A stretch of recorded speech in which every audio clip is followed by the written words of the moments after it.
shida sana ya watoto wadogo wanaohamishwa kutoka sehemu moja kwenda sehemu nyingine, au kutoka one place to another within the hospital, kwamba amezaliwa ndio anaweza kawa sio premature au premature, sana premature.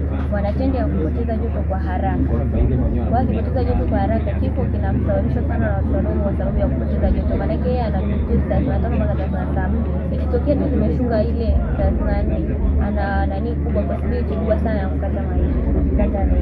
Kwa sasa ili tuokoe ile mtoto atahitaji kifaa ambacho watakuwa wanamchukua ule mtoto kutoka sehemu moja kwenda sehemu nyingine, na hicho kifaa wanahitaji kiwe portable na kiwe easy to use, kwa sababu manesi wao hawahusiki na technical part, ila ukienda kuwaelezea hiyo rahisi kwao kutumia na kuoperate. Kwa hiyo kaomba tutasaidia kuangalia kifaa ambacho kitasaidia kumaintain ile temperature ya mtoto na mwili na environment ya hiyo. Kwa hiyo tutatengeneza kifaa ambacho chenyewe kitakuwa rahisi sasa kwa ajili ya kwa mtoto sana mguuni au mkononi au kifuani. Kwa hapo inapima temperature ya mtoto. Kama ikiwa temperature ya mtoto inapungua sana, utaruhusu ile kiwake ili ziende kumpatia joto kidogo. Ongeze joto kidogo mpaka ifike kile kiasi ambacho kinahitajika. Kwa atakaa kwenye state hiyo mpaka itakapokaa sawa, hizo zitazima ataendelea kukaa kwenye safe environment.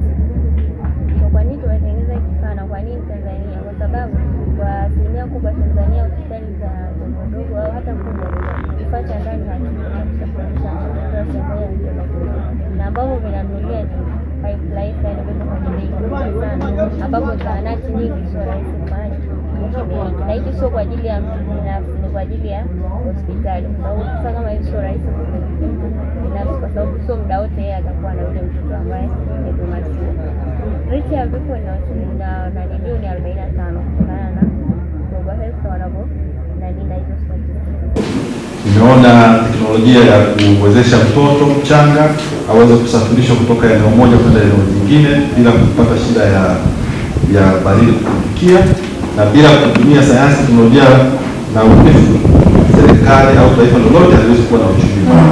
Uchumi imara unatokana na matumizi sahihi ya sayansi, teknolojia na ubunifu.